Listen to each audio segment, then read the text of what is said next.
Pertama dari Kak Cindy, di sini ada 2 pertanyaan. Contoh hadis menurut metode yang tadi dan syarat-syaratnya apa saja. Lalu yang kedua, untuk memahami hadis tersebut harus bagaimana. Terus dari Kak Winda tadi, kapan digunakan tahris al-hadis dan kapan digunakan metode yang tadi dijelaskan. Dan metode tahris al-hadis sama bagaimana yang mana yang lebih bagus, kita menggunakan metode tahris al-hadis atau metode yang dijelaskan tadi. Dan tadi Kak Winda, mohon maaf, satu pertanyaannya.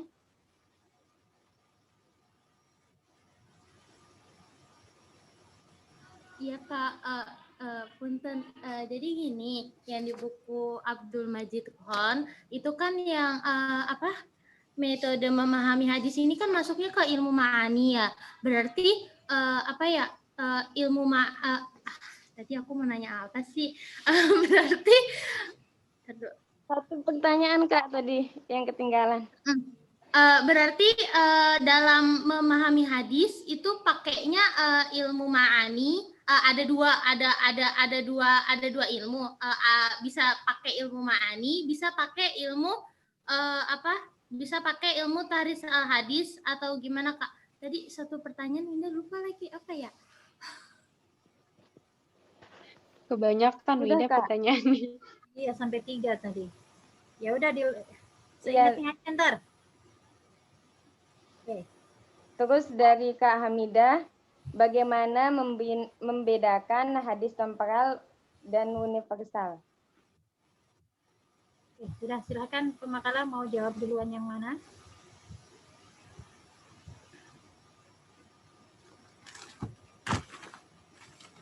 Tadi kan apa ada syarat-syarat metode hadis ya? Setahu Warsina taunya prinsip-prinsip memahami hadis aja. Nggak tahu sih ada atau enggak. Terus yang kedua, ada nggak contoh metode hadis? Warsina lihat di PDF kalau beberapa metode pemahaman hadis para ulama itu menggunakan contohnya 3 metode. Metode tahlili, para ulama itu menggunakan dua metode tahlili dan metode ijmali. Contohnya gimana Kak Cindy?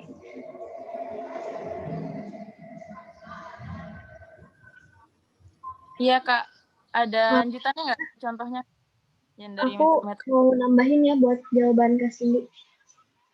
Ya, boleh. Silakan. Jadi pertanyaannya contohnya sama syarat-syaratnya gitu ya Kak Cindy? Ya. Nah, salah satu contohnya itu kan jadi hadis itu dapat kita pahami secara tekstual atau langsung yang tertulis atau juga kontekstual. Nah, kontekstual itu nanti untuk memahaminya ada lagi melalui pendekatan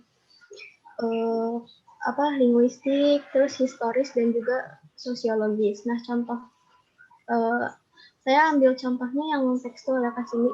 Itu contoh hadisnya hadis Nabi yang menjelaskan tentang perang.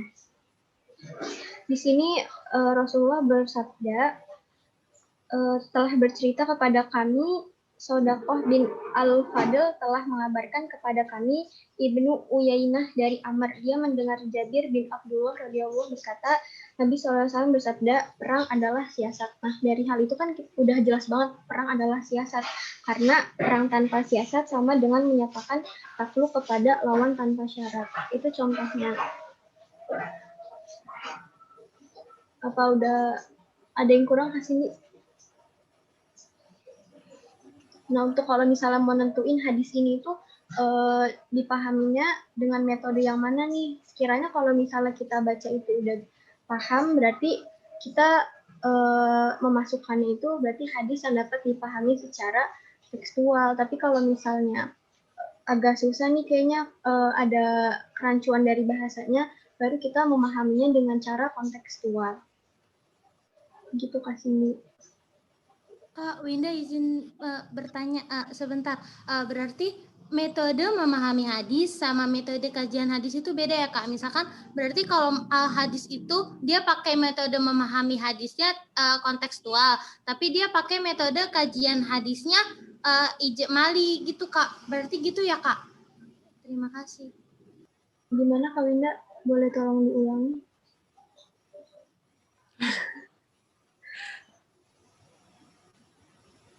Itu Kak, berarti metode kajian hadis dengan metode memahami hadis itu beda ya Kak.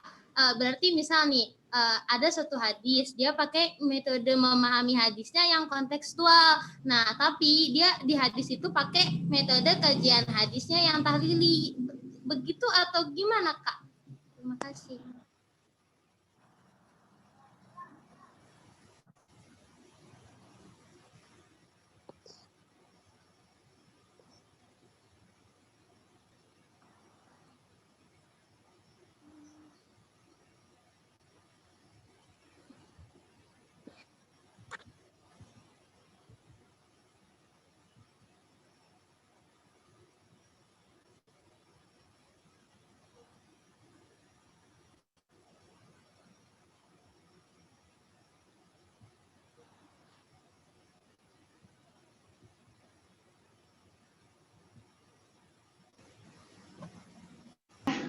Farsina mau menjawab pertanyaan dari Kak Hamidah.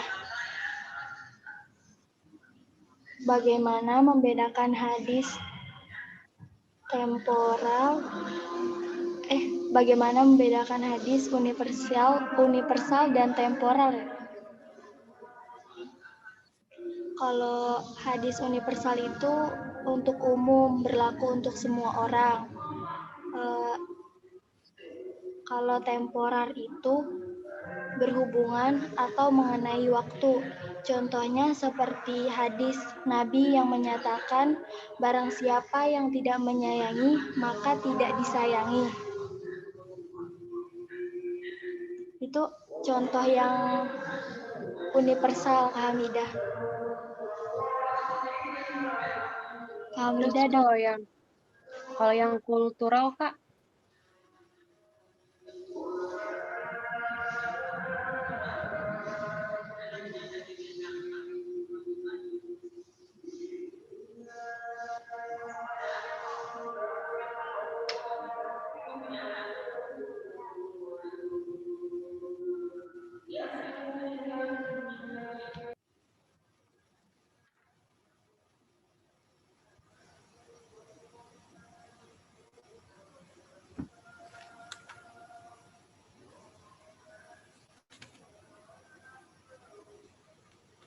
Kalau hadis yang temporal gitu, contohnya kayak hadis-hadis di kisah masa lalu gitu, Kak, atau gimana, Kak?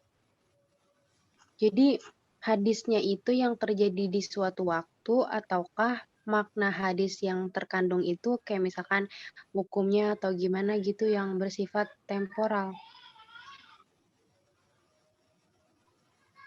Jadi yang bersifat temporal itu apanya, Kak? Kalau universal itu kan untuk semua orang ya, tidak ada batasan waktu. Jadi kayak peristiwa kayak gitu. Di sini sih Farsina bacanya kayak gitu.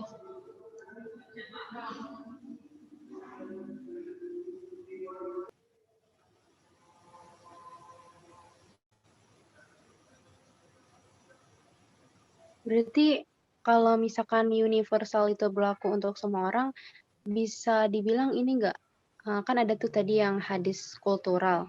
Kayak misalkan mungkin ada hadis yang untuk orang-orang Arab Quraisy aja gitu bukan, Kak?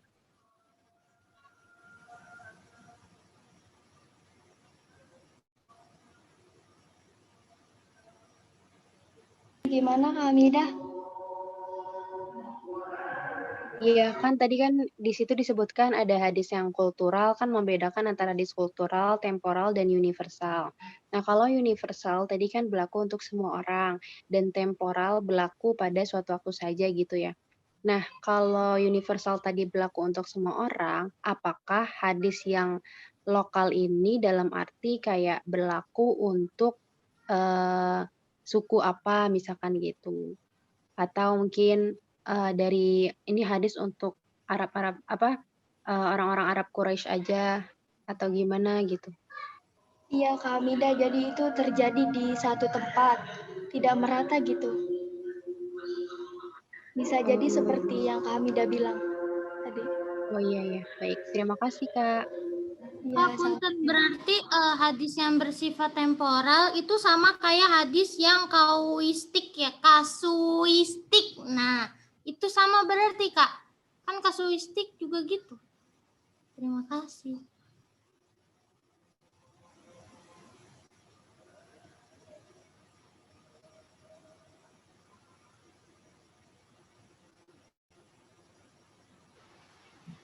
Kak, aku mau jawab pertanyaan Kak Winda yang tentang tahrij hadis. Suara aku kedengaran nggak? Kedengaran Kak. Jadi sebenarnya kita belum belajar tahrij hadis, jadi mungkin nanti kalau ada teman-teman yang lebih paham boleh menambahkan, dan juga mohon koreksinya yang mana tahrij hadis itu kan secara garis besar upaya untuk mengetahui sumber kitab utama dari suatu hadis. Jadi kalau tahrij hadis itu kita nyari nih, ini hadisnya itu berasal dari mana, terus kayak mungkin apakah ini hadisnya sahih atau tidak, pokoknya mengetahui tentang hadis tersebut. Tapi kalau yang kita bahas di sekarang ini ma'anil hadis atau fahmil hadis, untuk memahami hadis itu. Jadi yang dari yang saya baca, antara ma'anil hadis sama tahrij hadis itu agak sedikit berbeda, Kak Winda. Udah paham belum, Kak Winda? Kalau yang ini kita buat memahaminya, isi dari hadis itu apa. Kalau tahrij kita cari sumber itu tuh dari kitab induk yang mana.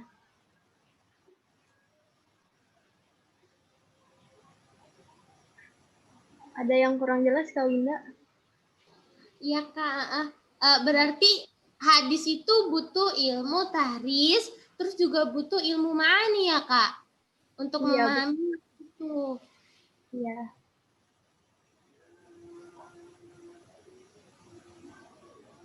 Terima kasih Kak. Iya, Kak Winda.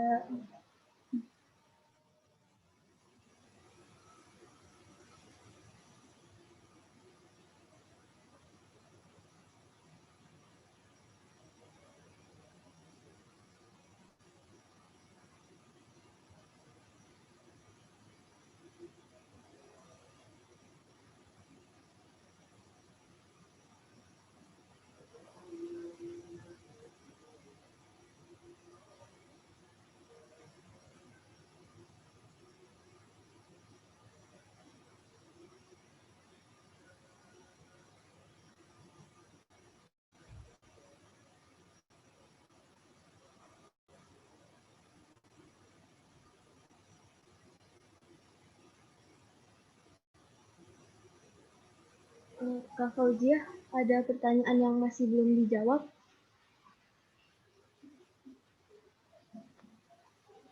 Yang tadi dari Kak Winda yang hadis sifat kompral sama bersifat kaustik, yang itu Kak. Iya Kak Winda ya? Saking banyaknya Kak. Iya Kak.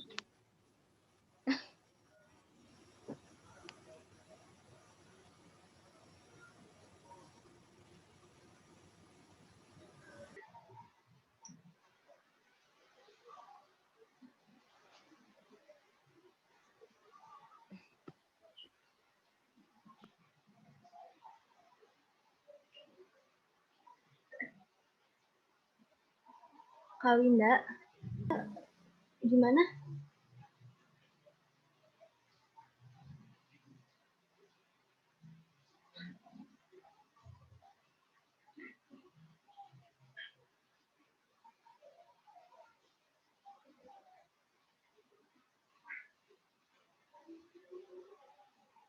Iya Kak, jadi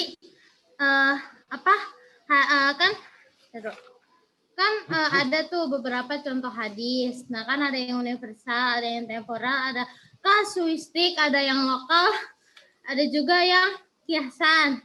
Nah berarti temporal itu sama kayak kasuistik ya Kak? Gitu.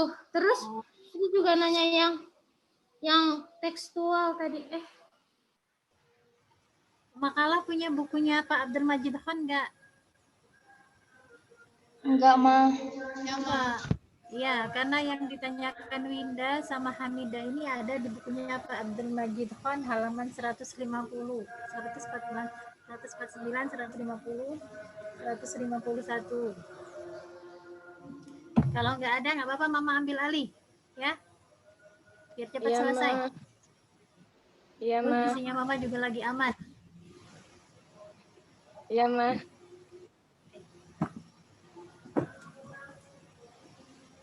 Aci tuh di sini, pinjem aja buku Mama ya, lain kali ya.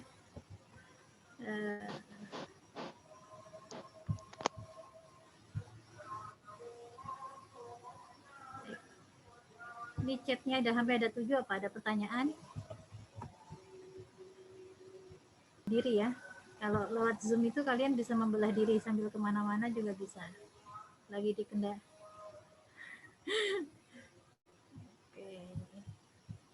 Baik, Mama mulai. Hari ini kita belajar tentang ilmu ma'anil hadis yang bagian metode memahami hadis.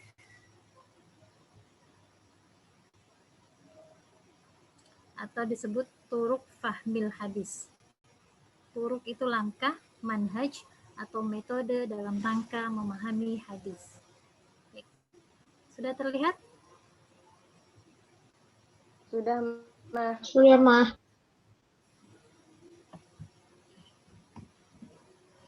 Mama mulai ya.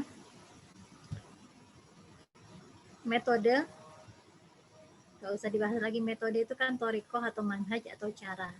Nah, dalam Kamus Bahasa Indonesia, metode itu diartikan cara yang teratur yang digunakan untuk melaksanakan suatu pekerjaan. Berarti kalau kaitannya dengan memahami hadis, pekerjaannya adalah mengkaji hadis, memahamkan hadis agar tercapai sesuai dengan apa yang dikehendaki.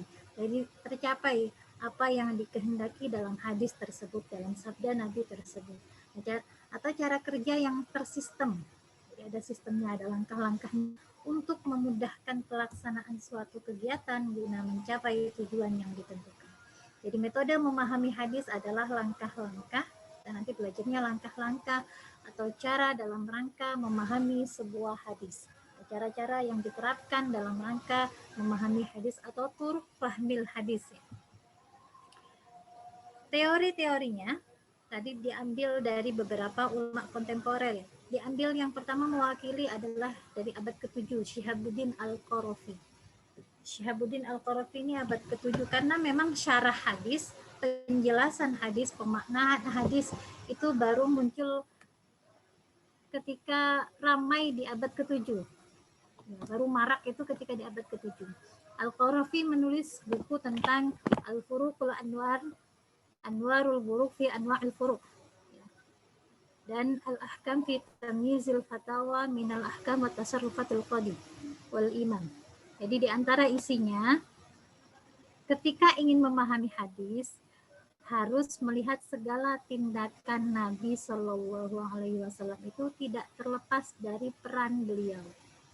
Melihatnya harus dilihat dari peran beliau ketika menyampaikan hadis tersebut. Ya, sebagai Rasul, sebagai mufti, sebagai hakim, sebagai imam, atau sebagai seorang suami, atau sebagai diri sendiri, atau sebagai sahabatnya ketika menyampaikan kepada temannya, ya, misal sahabat akrabnya Abu Bakar. Nah, itu kan beda-beda penyampaiannya. Sebagai Rasul, beliau bertugas menyampaikan wahyu, ya, wahyu dari Allah. Sebagai mufti, beliau memutuskan sesuatu dengan bukti-bukti yang mendukung. Sebagai imam, pimpinan, sebagai Rasul, beliau mendasarkan tindakannya pada maslahat yang umum dan menolak mafsadat. Nah, dalil beliau bahwa beliau adalah sebagai manusia biasa ada dalam hadis berikut, innama ana basyarum mithlukum wa innakum tahtasimuna ilayya. wala'alla ba'dakum ay yakuna alhana bihujjatihi min ba'di fa'aqdiya lahu ala nahri ma asma' min faman qadaitu lahu bi syai'in min haqqin akhi fala ya'khudannahu fa innama aqta'u lahu qit'atun minan nar. Jadi gini, hadis di atas adalah pengakuan Nabi Muhammad SAW sebagai manusia biasa.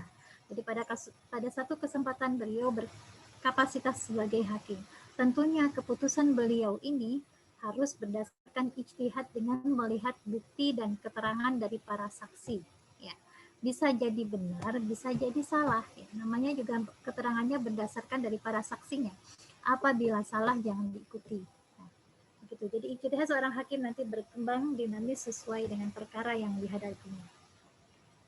Jadi Syekh Syihabuddin Al-Qarafi ini lebih mengedepankan ketika memahami hadis kita harus melihat sisi kontekstualnya, ya, sisi dari asbabul wurudnya.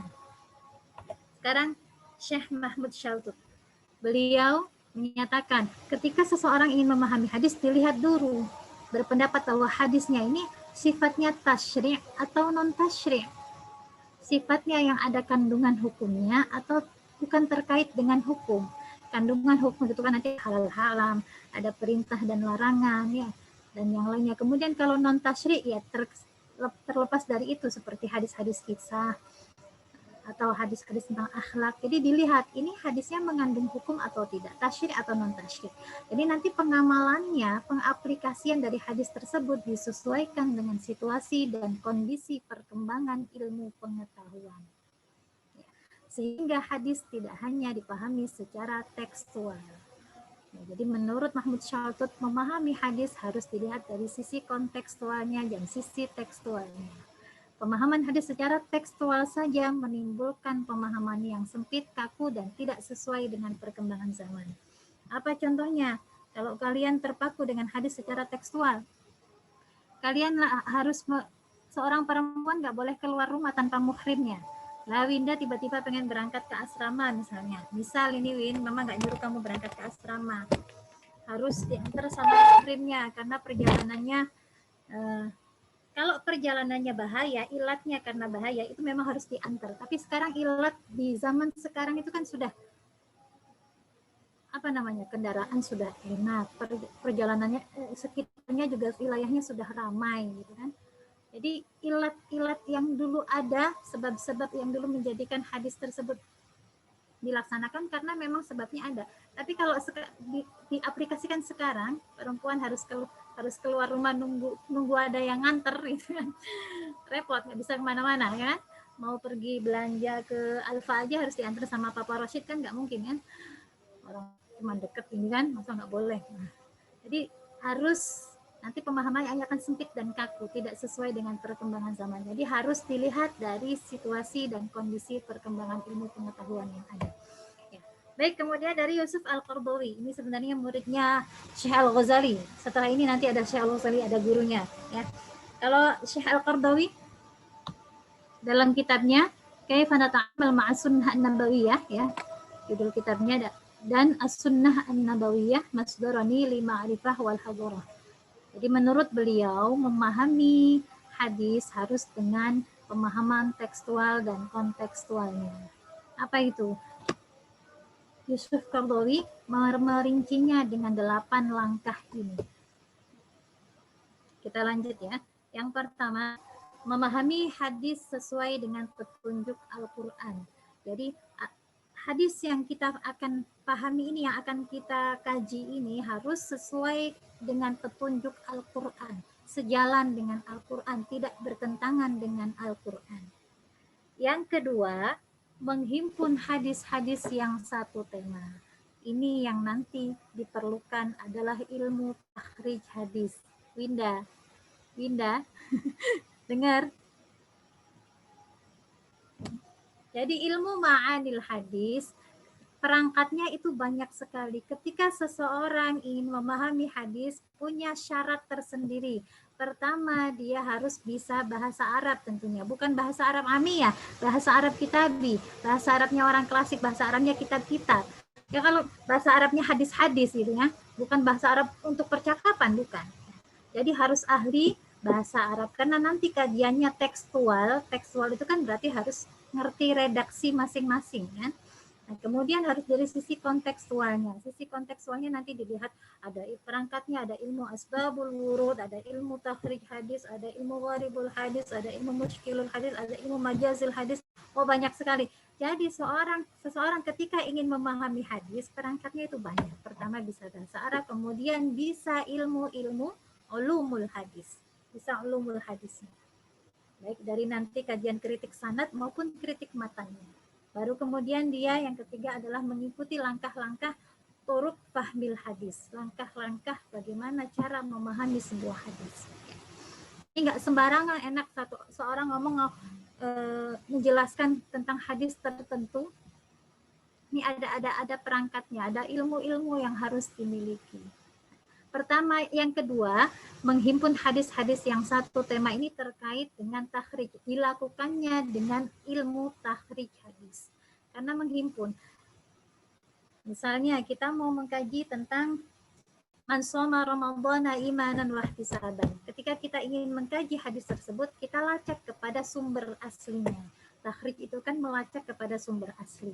Lah ternyata hadis tersebut ada dalam Sahih Al-Bukhari, ada dalam Sahih Muslim, halaman sekian, bab sekian, ada dalam An-Nasai, ada dalam Abu Dawud, ada dalam, ternyata banyak, misalnya dalam 25 kitab induk hadis. Wah, ketemunya banyak ya. Iya. Nah, setelah dihimpun, itu dikritisi satu persatu. Dalam Imam Al-Bukhari ternyata redaksinya bukan dengan mansoma, dengan mangkoma.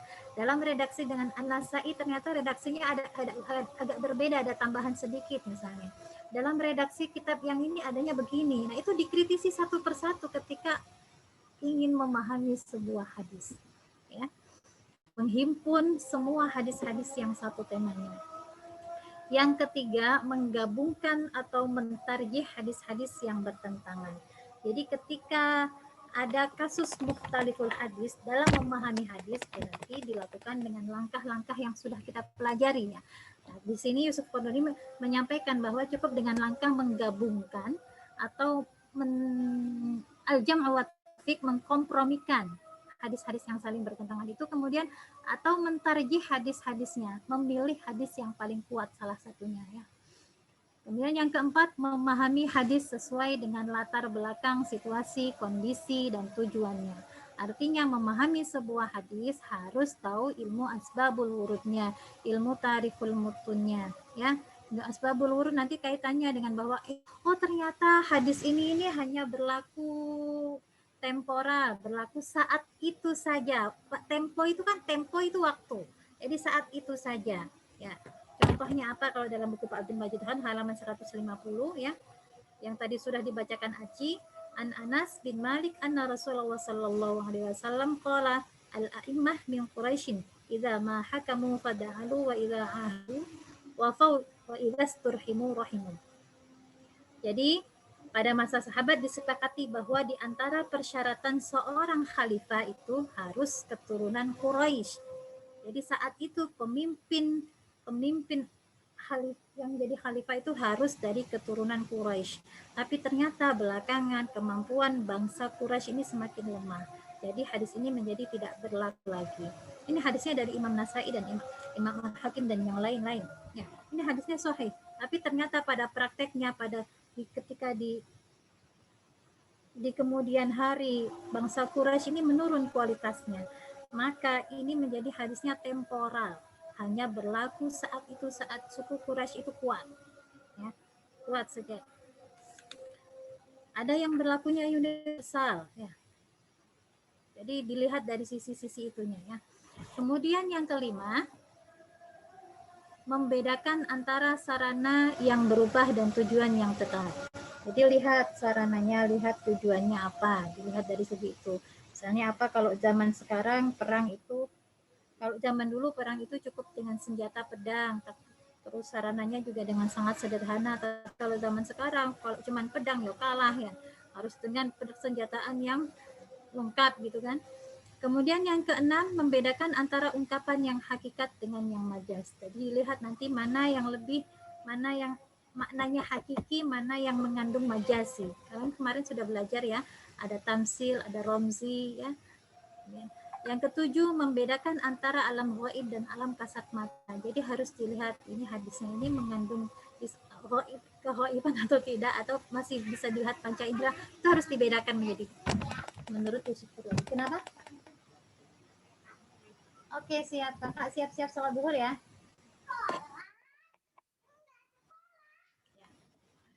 Yang kedelapan, memastikan makna dan konotasi dalam hadis. Artinya seorang ketika memahami hadis ya harus tahu ilmu gharibul hadisnya, ilmu mengambil hadisnya, mufradatnya ya. Sekarang teori dari Syekh Muhammad Al-Ghazali, gurunya Syekh Yusuf Qaradawi ya. Beliau baru-baru saja meninggalnya tahun 96. Kok baru? Kalian baru lahir ya? Kalau Mama 96 sudah usia berapa ya? Ada deh. Jadi Syekh Muhammad Al-Ghazali itu menulis bukunya As-Sunnah An-Nabawiyah Baina Ahlul Hadis Ahlul Fiqh, ya, mengkompromikan antara pemahaman tekstual dan konseptual atau kontekstual.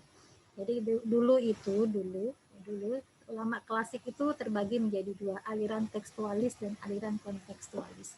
Aliran tekstualis ini disebutnya ahli hadis. Siapa tokohnya? Tokohnya itu Imam Malik ya. Imam Malik. Kemudian aliran yang kontekstualnya atau aliran ahli ro'yunya ya, itu Imam Abu Hanifah. Nah, sama Syekh Muhammad Al-Ghazali bagaimana mengkompromikan antara pemahaman kedua ini. Karena dalam memahami hadis, karena beda pemahaman terhadap hadis lah yang melahirkan perbedaan mazhab ya. Baik, itu dari ulama-ulama kontemporer ya. Sekarang dari ulama yang paling kontemporer, dari ulama dari Syekh atau Profesor Ali Mustafa Ya'qub,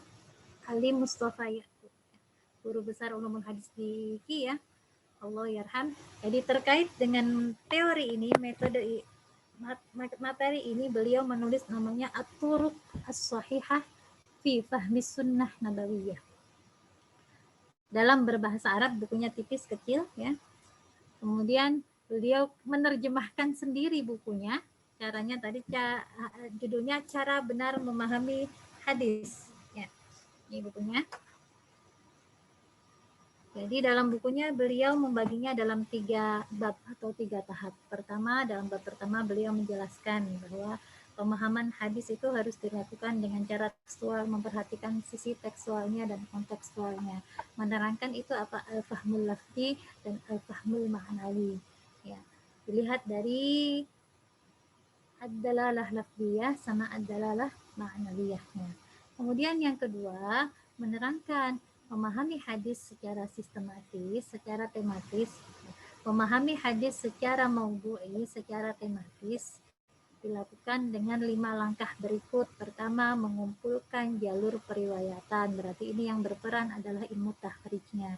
Kemudian mengkritisi riwayat-riwayat tersebut, yang berperan adalah ilmu naqdnya, baik itu nanti kritik sanad maupun kritik matannya.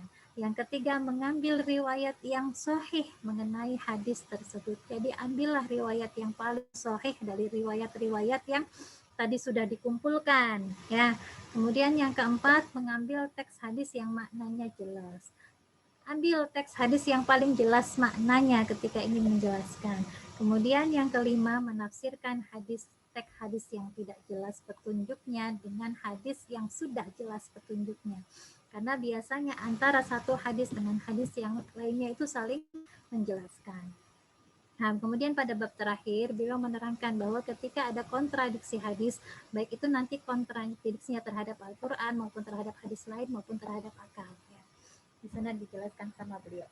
Harus dilihat dulu apakah ada pertentangan dengan hadis lain atau dengan ayat Al-Quran atau dengan ro'i ya. Sekarang, Maaf Syekh ini tuh masih ada nggak, Ma? Siapa? Yang mana? Yang ini Profesor Ali Mustafa Ya'qub ini. Allahu yarham, yang masih ada buku-bukunya. Jadi sudah meninggal. Sudah meninggal tahun 2016. Itu sudah Mama sampaikan di atas. Profesor Ali Mustafa Ya'qub 1952 sampai 2016. Ya, dia sudah tidak Jadi ada. dulu sempat jadi dosen IIKI ya, Ma? Iya, guru besar ulumul hadis di IIKI, guru besar hadis di IIKI. Ya. Jadi beliau juga punya pesantren Darus Sunnah, punya perguruan tinggi Darus Sunnah itu khusus belajar tentang hadis-hadis Nabi. Jebolan-jebolan sana itu Masya Allah, keilmuan hadisnya tidak perlu dipertanyakan. Kalian kalau pengen belajar boleh ketika di semester 3, bolehnya ketika sudah semester 3, boleh cabang 2. Jadi mau kuliah di UI sambil kuliah di Darus Sunnah itu boleh. Dengan persyaratan-persyaratan tertentu, bintang-bintangnya banyak. Karena selain menghafal, selain menghafal dia juga harus nanti belajarnya terkait dengan kitab-kitab hadis. Oke, lanjut. Metode kajian hadis. Maksudnya apa nih? Metode, kan tadi ada tekstual, ada kontekstual. Ada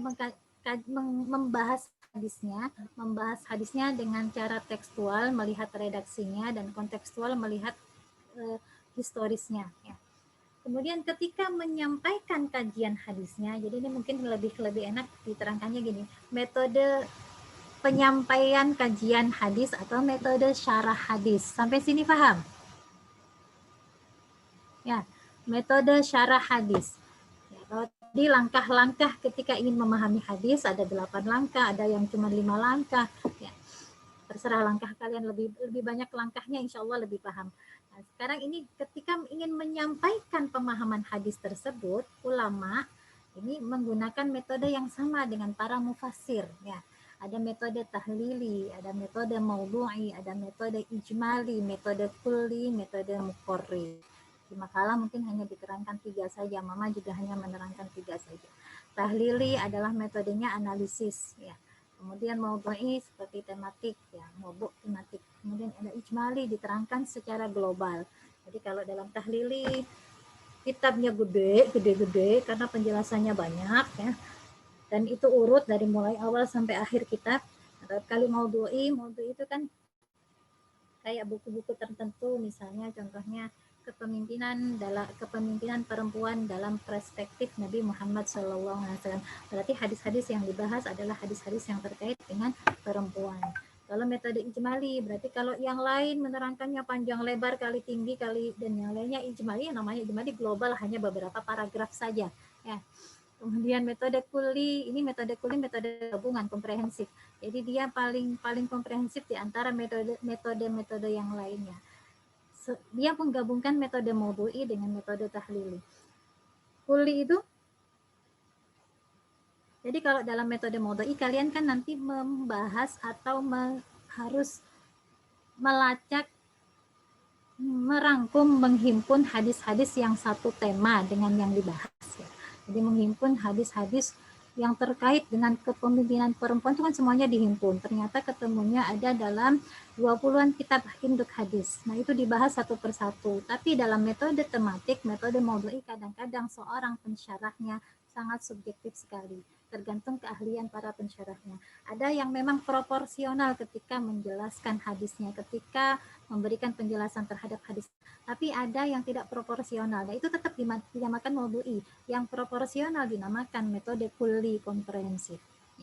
Baik, yang kelima adalah metode muqarrin, komparatif.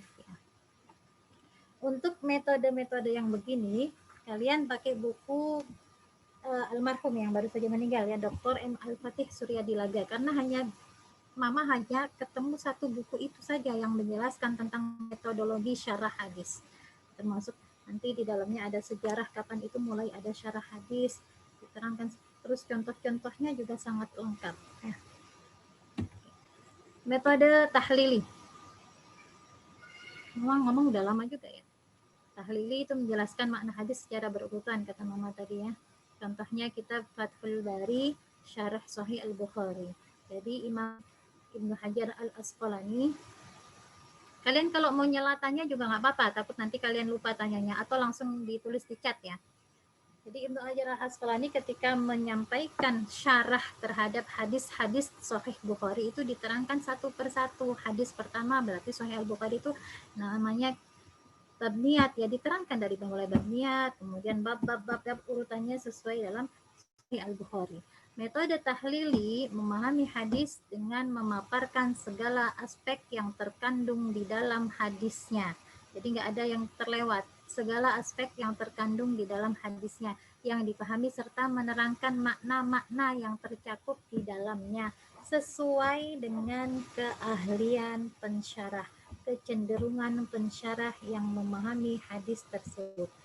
Baik, dalam tafsir pun demikian, mufasir dengan metode tahlili itu cenderung terhadap keahliannya masing-masing. Jadi kalau ternyata dia ahli balaghah, coraknya pakai corak balaghi. Kalau ahli filsafat, coraknya corak falsafi. Nah, atau dia ahli ilmi, ya coraknya nanti ilmi ya. Dan yang lainnya. Ini Mas. Oke. Ciri-cirinya ada 6 ya. Kemudian kelebihannya, ruang lingkup pembahasannya sangat luas, memuat berbagai ide dan gagasan. Nah, kekurangannya apa? Menjadikan petunjuk hadisnya parsial, karena terpisah-pisah. Nah, jadi meskipun satu tema dan di bab niat ini ternyata terulang lagi hadisnya di sana, atau satu tema dengan bab niat ini. Kepisah-pisah menjelaskannya, parsial itu. Kemudian melahirkan syarah yang subjektif. Hampir sama kekurangan dengan metode maudhu'i, tergantung si pensyarahnya ini apakah dia proporsional atau dia memang fokus pada keahliannya ya. Jadi metode maudhu'i. Metode ini lebih populer di kalangan ahli tafsir. Namun metode ini juga telah diterapkan untuk memahami hadis-hadis Nabi Muhammad SAW. Di antara ulama kontemporer yang mengembangkan metode ini adalah Yusuf Al-Qaradawi. Dalam konteks ini beliau mengatakan bahwa untuk memahami hadis secara benar, kita harus menghimpun semua hadis sahih yang terkait dengan tema tertentu. Yang tadi beliau sampaikan dalam teorinya ada 8 langkah tadi ya. Kemudian mengembalikan kandungan yang mutasyabih dengan yang muhkam.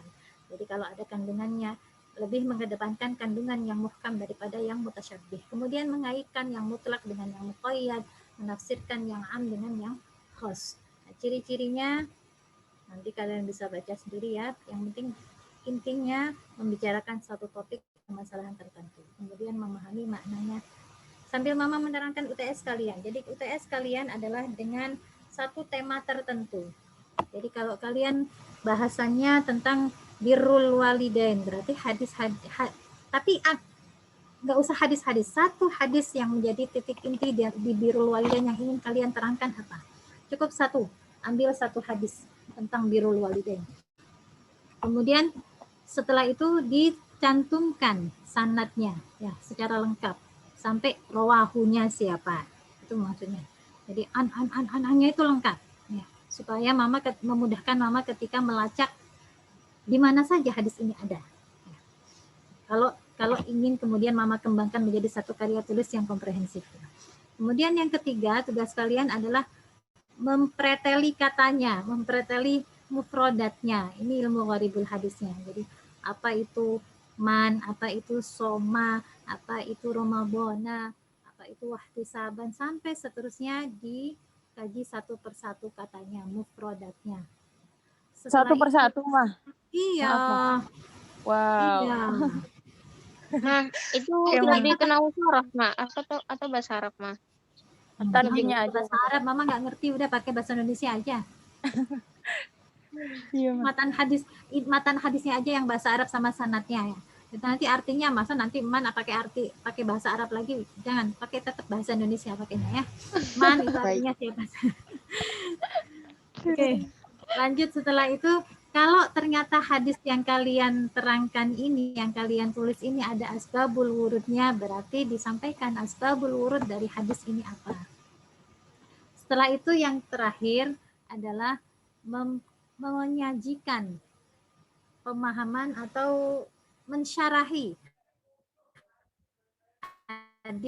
hadis tersebut. Nah, ini bisa dari berbagai pendapat ulama. Dari berbagai, nanti bisa combine, bisa dengan komparatif artinya. Komparatif. Oh, kata ulama ini birrul walidain itu seperti ini dalam memaknai hadis itu seperti ini.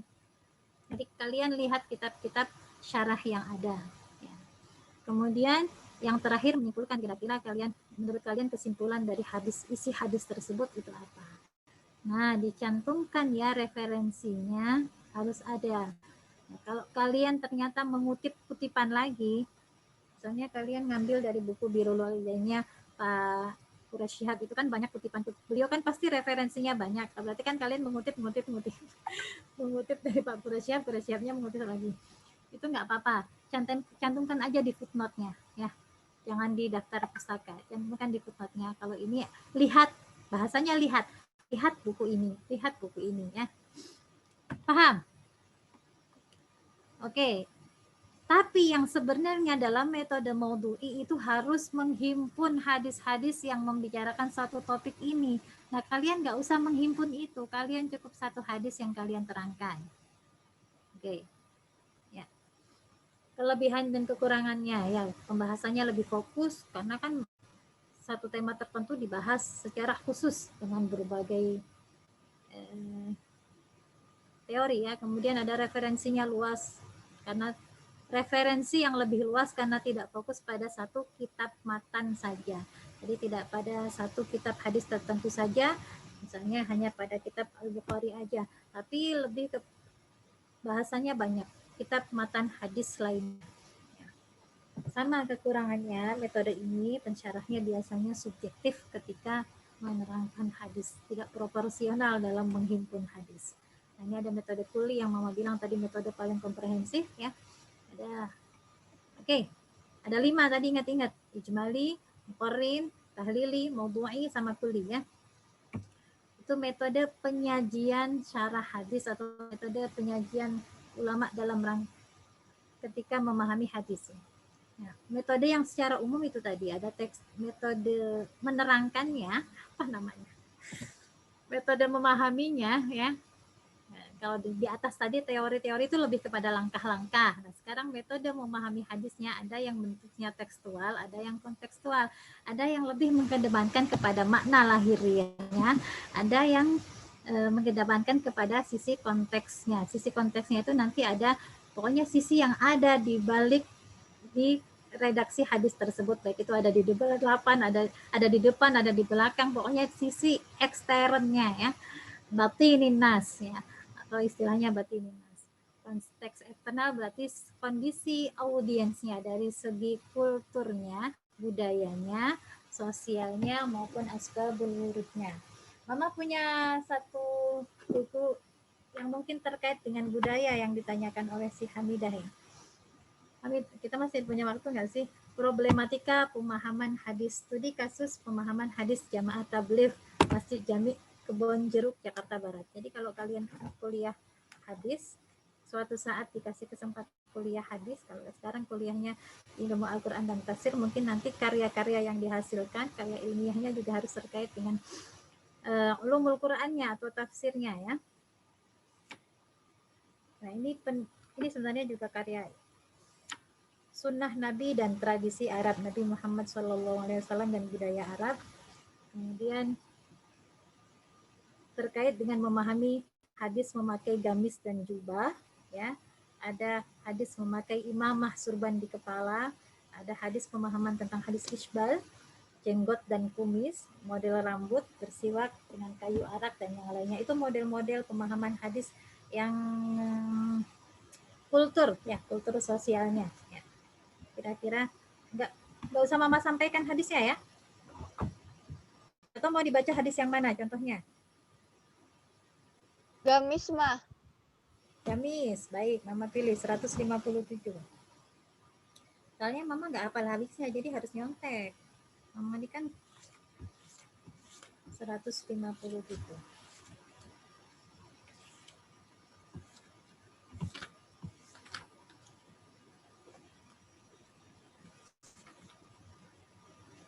Problem pemahaman hadis memakai gamis dan jubah. Islam memperbolehkan bagi setiap muslim, bahkan memerintahkan kepada mereka untuk berlaku baik, berbudaya bersih, menjalani hidup teratur baik. Hadisnya langsung ya.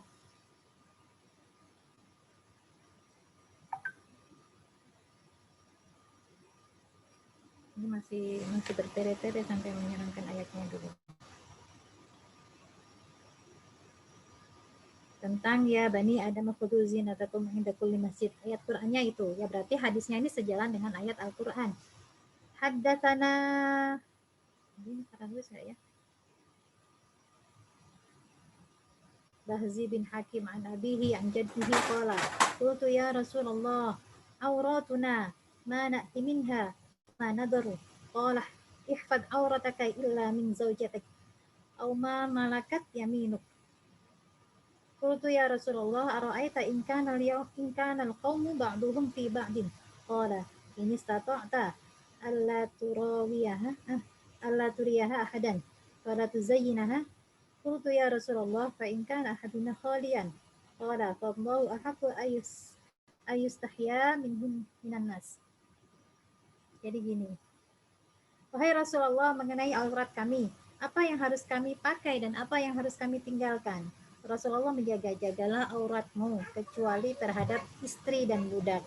Dalam dulu kan ada perbudakan ya. Lalu aku kembali bertanya, wahai Rasulullah, bagaimana bila pada suatu kaum itu bergaul satu sama lainnya?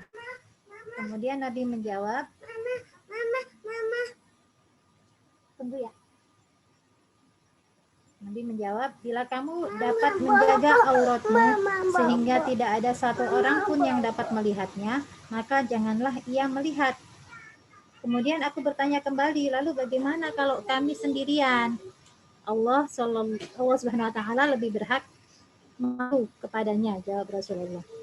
Kalau hadis ini kalian secara redaksi kan mungkin nggak paham ya. Jadi harus dilakukan langkah-langkah pemahamannya, metodenya, turuk fahmil hadisnya. Hadis ini menunjukkan perintah bahwa seorang hendaknya menutup aurat ketika pada setiap situasi dan kondisi, baik ketika sendirian maupun dalam keramaian.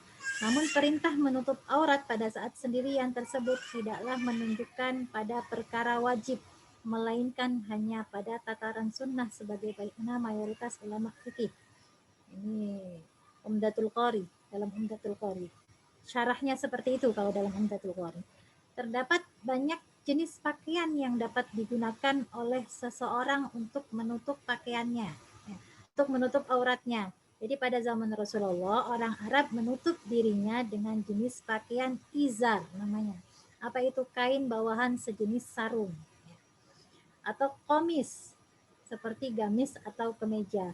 Atau sirwal, celana panjang. Ya. Atau tuban, bentuknya celana pendek. Atau kubak, pakaian luar.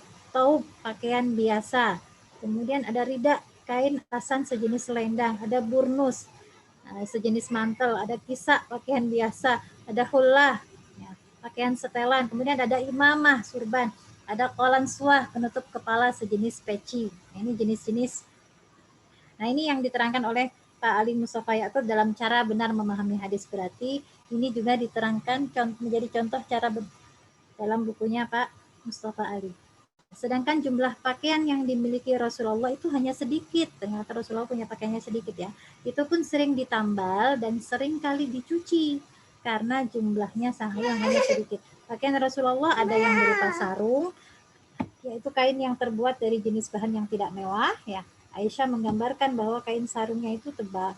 Kain sarungnya itu tebal, dikenakan selalu di atas mata kaki atau setengah betis.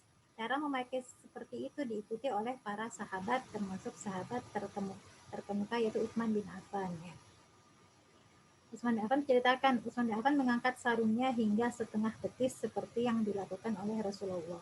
Selain memiliki sarung, Rasulullah pakai baju berjenis fitri, yaitu yang terbuat dari yang pembuatannya berasal dari daerah fitri. Ya. Jenis pakaian yang lain yang dimiliki Rasulullah adalah hidalroh, pakaian yang diproduksi oleh penjahit internasional. Jadi gini, pokoknya terkait panjang sekali nanti ya. Selesai. Ini jadi harus dikritisi. Ketika pakaian-pakaian seperti yang dikenakan Rasulullah itu kan adanya memang adanya di daerah Arab sana ya. Disesuaikanlah dengan budaya yang ada di Indonesia. Kira-kira kalau pakai sarung yang mungkin sama dengan Indonesia. Kemudian Indonesia lebih senang pakai sarung ketimbang pakai gamis ya. Untuk laki-lakinya atau penutup auratnya ya. Di antara model pakaian tersebut seringkali dianggap oleh jamaah tabligh sebagai pakaian Nabi. Jadi ngikut mewajibkan ya. Jamaah tabligh ini ada pakaian Nabi itu harusnya pakai gamis, jubah, surban, harus dengan pakaian-pakaian seperti itu ya. Padahal itu adalah budayanya orang Arab. Kira-kira seperti itu sayang. Mama mau lihat muka kalian dulu, tadi muka kalian Mama tutupin. Ya.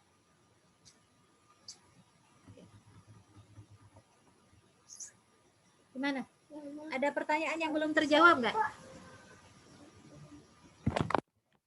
Winda masih bingung nggak?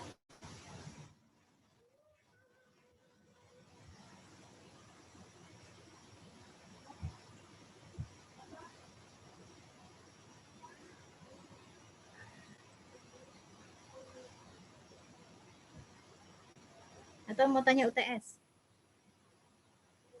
Pada itu Mama tanya doang ya, Ma. Apa?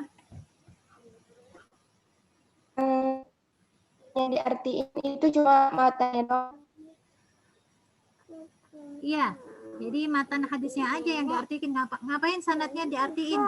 Sanadnya nggak usah diartiin, nggak apa-apa, matan hadisnya aja. Ya. Atau kalau mau diterjemahkan semuanya nggak masalah. Misalnya dari siapa menceritakan apa.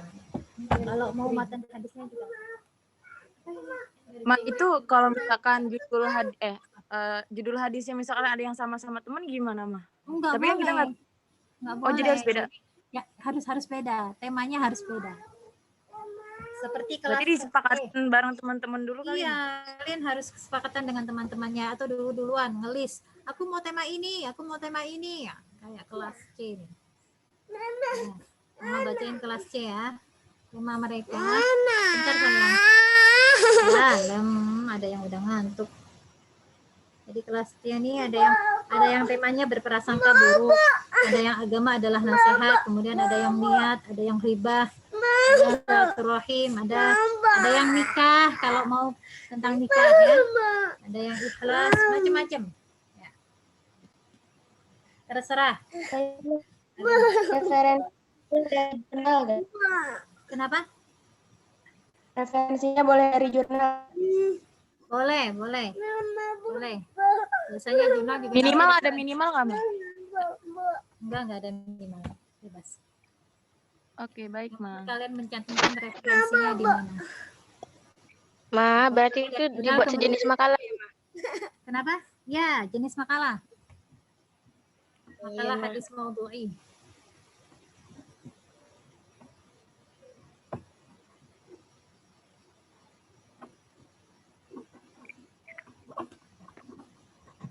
Firda apa, Firda? Tarik gitu, Ma. Ngantuk banget ya. Mama, punten, berarti boleh pakai footnote yang ada di jurnal atau yang ada di bukunya Ya. kan, Ma? Boleh, tapi nanti tadi Mama bilang harus dikasih lihatnya di mana ya.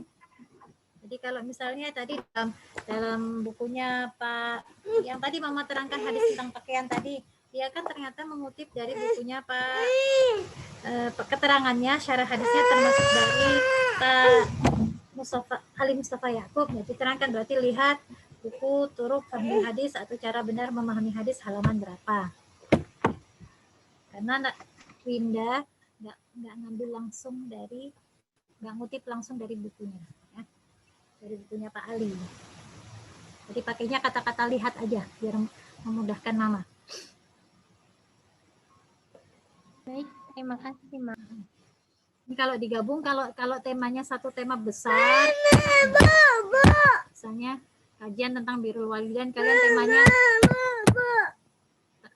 tema besarnya itu, kemudian Hamidah judulnya apa, boleh berkata gitu kan, yang ini judulnya apa, masing-masing. Nah itu bagus, nanti jadi satu karya khusus kelas 2E. Kajian hadis maudhu'i kelas 2E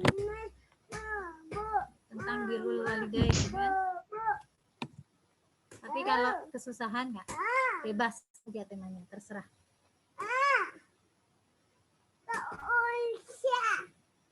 Pas dulu. Kalau sudah, Cindy sudah ya. Mama, nanti misalkan ada yang kurang ditanya di grup aja ya, Ma. Dedenya kasihan udah minta bobo. Iya. Oke, kita lanjut via WA grup. Mohon maaf atas segala kekurangannya. Kalau referensinya pernah Mama share kalau nggak salah ke Winda ya. Referensi hari ini memusingkan kepala. Jadi meskipun Mama yang sudah apa namanya, Mama ini kan udah hampir 6 tahun ngajar hadis, tapi ya tetap gitu masih nggak bisa belajar gimana langkah metode memahami hadis itu lumayan unik ya. Jadi kalau periadat ini adalah bagian dari hikmatan. Kalau kalian masih kurang dari Mama, jadi nanti silahkan Mama fotoin referensi hari ini, termasuk nanti ada sedikit kuis ya. Hadiahnya salah satu buku dari referensi yang ada di depan Mama ini. Salah satu, tapi itu pun terserah Mama, tergantung stoknya ada yang mana. Ya, Hamid siap-siap ambil HP-nya. Baik. Mama tutup. Mudah-mudahan ada manfaatnya. Wallahu muwaffiq ila aqwamit thoriq. Wassalamualaikum warahmatullahi wabarakatuh. Waalaikumsalam warahmatullahi wabarakatuh. Terima banyak, Ma. Terima kasih.